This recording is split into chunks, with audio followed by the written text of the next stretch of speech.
আসসালামু আলাইকুম প্রিয় দর্শক।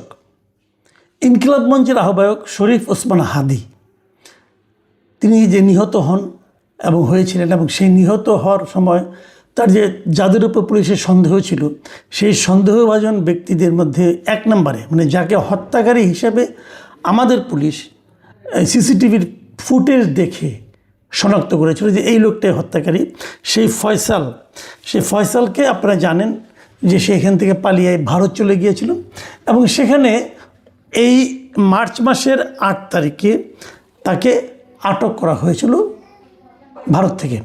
ভারতের 24 পরগনার এই যে বনগাঁও এলাকা আছে আমাদের সীমান্তের একদম লাগোয়া, সেখান থেকে তাকে গ্রেপ্তার করা হয়েছিল। এবং গ্রেপ্তার করার পর তাকে প্রাথমিক একদিন ধরনের জিজ্ঞাসাবাদ হয়েছিল, এবং তারপর সেই জিজ্ঞাসাবাদের ভিত্তিতে বেশ মিডিয়াতে নিউজও ছাপা হয়েছিল, এবং সেখানে আমরা শুনেছিলাম মিডিয়ার খবর থেকে যে উনি প্রাথমিকভাবে স্বীকার করেছেন যে উনি এই হাদি হত্যাকাণ্ডের সঙ্গে জড়িত। কিন্তু তারপর তাকে 14 দিনের রিমান্ডে নেওয়া হলো আদালতে সাবমিট করার পর সেখান থেকে তাকে 2 সপ্তাহের জন্য রিমান্ডে দেওয়া হয়, এবং রিমান্ড শেষে আজকে তাকে আবার কোর্টে প্রডিউস করা হয়। কোর্ট তাকে 2 সপ্তাহের জন্য কারাগারে পাঠায়, এবং 2 সপ্তাহে কারাগারে পাঠানোর পর আগামী মাসের মানে এপ্রিলের 2 তারিখে তাকে আবারও আদালতে হাজির করা হবে, এবং তখন কোর্ট কী সিদ্ধান্ত দেবে কি দেবে না সেটা অন্য কথা। কিন্তু আজকে আলোচনাটা হলো এটা নিয়ে যে যখন তাকে আদালত থেকে বের করে মানে আপনার জেলে নিয়ে যে কারাগারে নেওয়ার জন্য গাড়িতে ওঠানো হচ্ছিল, তখন সেখানকার সাংবাদিকরা হেঁটে যাওয়ার সময় তাকে কিছু প্রশ্ন করেন। অনেক ধরনের প্রশ্ন ছিল, আপনি কেন হত্যা করেছেন, হত্যার সঙ্গে কে জড়িত, আপনার সঙ্গে কে জড়িত, আপনাকে কারা নিয়োগ করেছিল, কী করেছিল না করেছিল, এগুলো অনেক ধরনের নানা ধরনের প্রশ্ন হয়, যেটা হয় আর কি।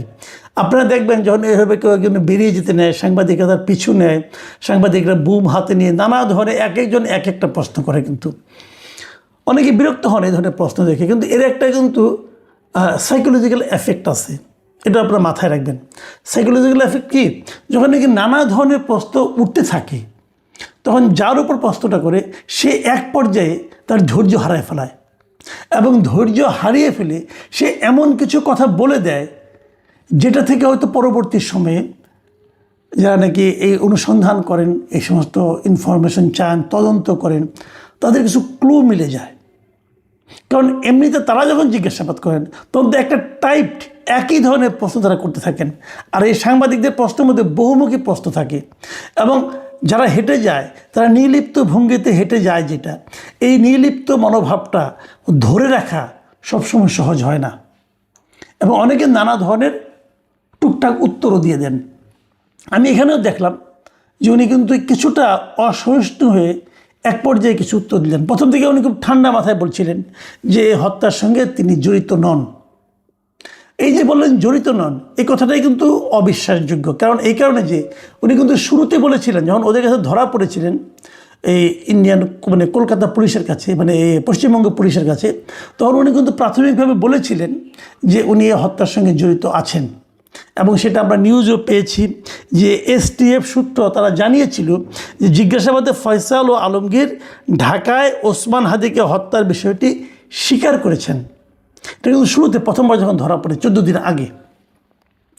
তারপরে এই 14 দিন তাকে এই দুজনকে অনেক জিজ্ঞাসাবাদ করা হয়েছে, নানা ধরনের প্রশ্ন, নানা ধরনের টেকনিকে তারা জিজ্ঞাসা করেছে, যেটা তদন্তকারী কর্মকর্তারা করে। ওনাদের তো নানা ধরনের টেকনিক আছে, এই টেকনিক খাটিয়ে খাটিয়ে ওনারা কিন্তু জিজ্ঞাসা করেছেন, এবং জিজ্ঞাসা করার পর আরও নিশ্চয়ই 2-1টা ধাপ বাড়তি পাওয়া যাবে।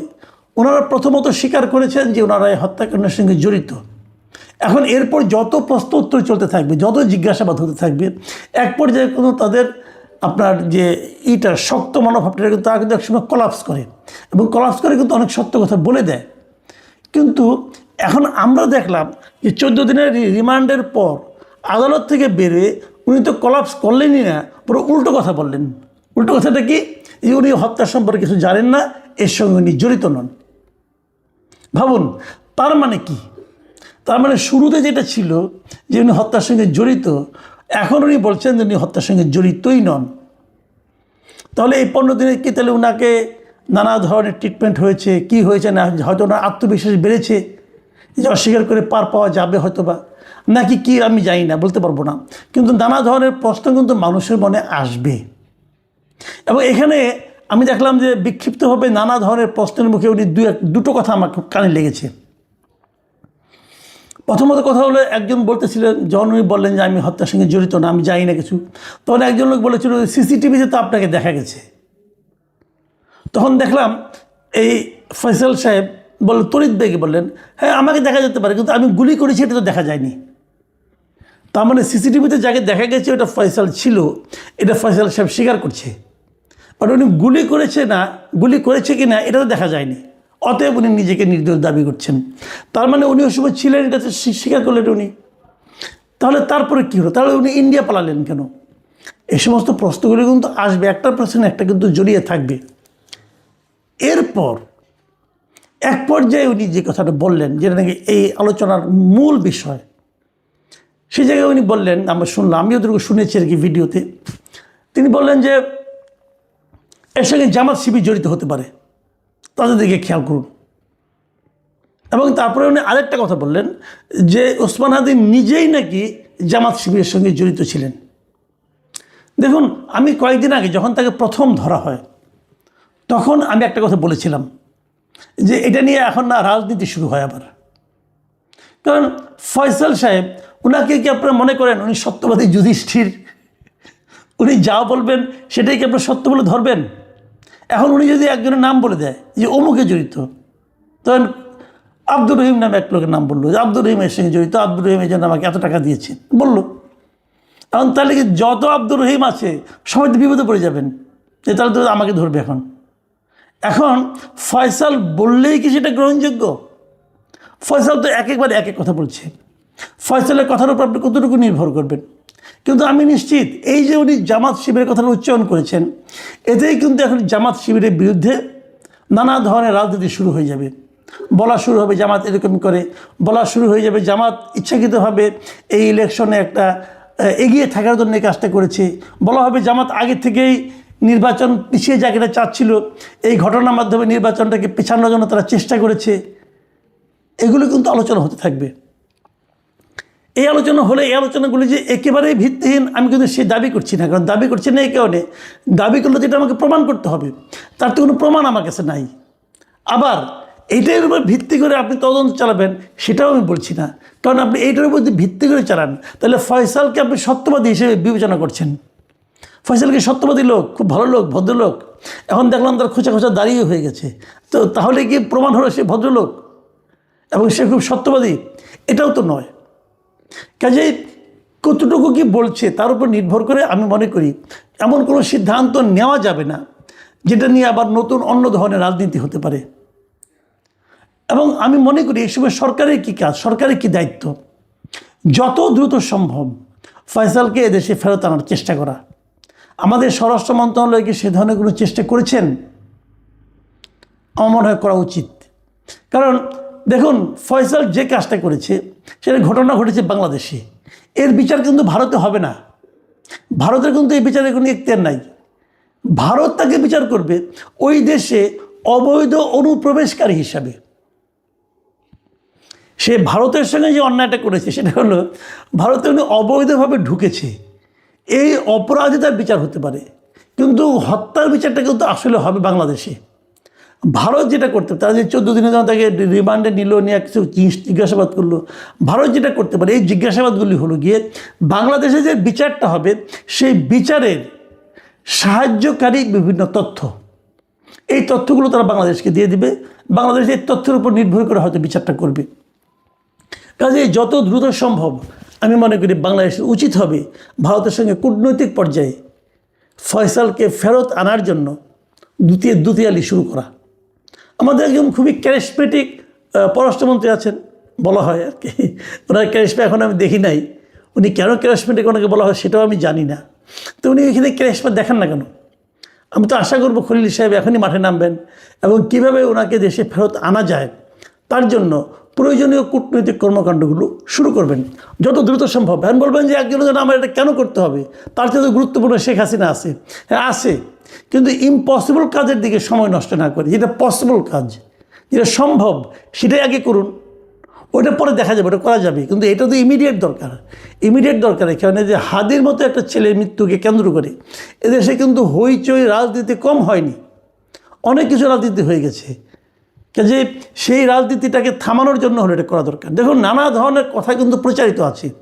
অনেকে তো এমন কথা, যে কথাটা নাকি ফয়সালের কথা থেকে আমাকে এই কথাটা শুনে একজন আমাকে এই কথা বললেন যে দেখুন, উনি কিন্তু একটা কথা বলেছেন যে হাদি নিজেই ছিল জামাত শিবিরের লোক, এবং এর সমর্থনে কিছু বক্তব্য আছে। কেউ কেউ বলে থাকেন এই জামাত শিবিরের নাকি কিছু গুপ্ত লোক আছে বিভিন্ন জায়গায়, জামাত শিবিরের নাকি একটা সুইসাইড স্কোয়াড আছে, 230 জন না কয়জনের একটা তালিকা উনি একবার দিয়েছিলেন। তালিকা দেননি, সংখ্যাটা বলেছিলেন, যিনি গোয়েন্দা সংস্থার একজন লোক বলেছিলেন আমাকে যে এমন লোক নাকি জামাতের গুপ্ত অবস্থায় আছে, স্লিপিং ক্যাডার হিসেবে তারা আছে, এবং তারা নাকি যে কোনো প্রয়োজনে নিজের জীবন দিতেও প্রস্তুত আছে, এই ধরনের আর কি। তো তাদেরই একজন নাকি হাদি ছিলেন। দেখেন, এই ধরনের কথা কিন্তু নানা ধরনের কথা, এগুলি হয়তো উর্বর কল্পনা প্রসূত কথা হতে পারে। এই কথাগুলো কিন্তু বাজারে ছড়তে থাকবে যতক্ষণ পর্যন্ত না তাকে আপনি আপনার কাছে না আনতে পারবেন। দূরে থাকলে অনেক কিছুই হবে, এক একজন এক একটা বলবে, কেউ তো আর চ্যালেঞ্জ করবে না, তাই না? কাজে এই চ্যালেঞ্জগুলো যাতে না করতে হয়, যেন সব কিছু মিলে আমরা যেন একটা সমাধানে পৌঁছতে পারি, আমরা যেন একটা প্রকৃত ঘটনাটা কী সেটা যেন জানতে পারি, এই জন্য যত দ্রুত সম্ভব এই ফয়সাল এবং আলমগীরকে এদেশে ব্যাক করা দরকার, এবং তাকে ফিরিয়ে আনার জন্য কূটনৈতিকভাবে যতদূর পরিশ্রম করা যায়, যতদূর চেষ্টা করা যায়, আমাদের পররাষ্ট্র মন্ত্রণালয় সেটা করবেন এই প্রত্যাশা আমি করি। আমি মনে করি এটা নিয়ে আগেই ওই চিলে কান নিয়েছে চিল শুনিয়ে আপনি চিলের রাজনীতি শুরু করে দিবেন, এটা ঠিক হবে না। প্রিয় দর্শক, আমি সবসময় একটা কথা বলি, আমি আমাদের দেশে কোনো রাজনৈতিক ঘটনাকে কেন্দ্র করে জাতিগত বিভক্তি চাই না। জাতিকে আর বিভক্ত করেন না আপনারা। আমরা একটা ঐক্যবদ্ধ সমাজ চাই, ঐক্যবদ্ধ জাতি চাই, ঐক্যবদ্ধ রাজনীতি চাই। রাজনীতিতে মতভেদ থাকবে, কিন্তু দেশটা যেন ঐক্যবদ্ধ থাকে সেটাকে খেয়াল রাখতে হবে। আপনি জামাত করবেন না, বিএনপি করবেন না, আওয়ামী লীগ করবেন না, কোনো সমস্যা নাই। কিন্তু যেটাকে আপনি অপছন্দ করেন সেই রাজনৈতিক দলকে দেশ থেকে বিতাড়িত করবেন, অথবা তারা সমস্ত অন্যায় তাদের উপর চাপাই দিবেন, এটাও কিন্তু আমি মনে করি ঠিক না। প্রকৃত সত্যটা উদ্ঘাটনের জন্য সরকার যেন সচেষ্ট হয়, সেই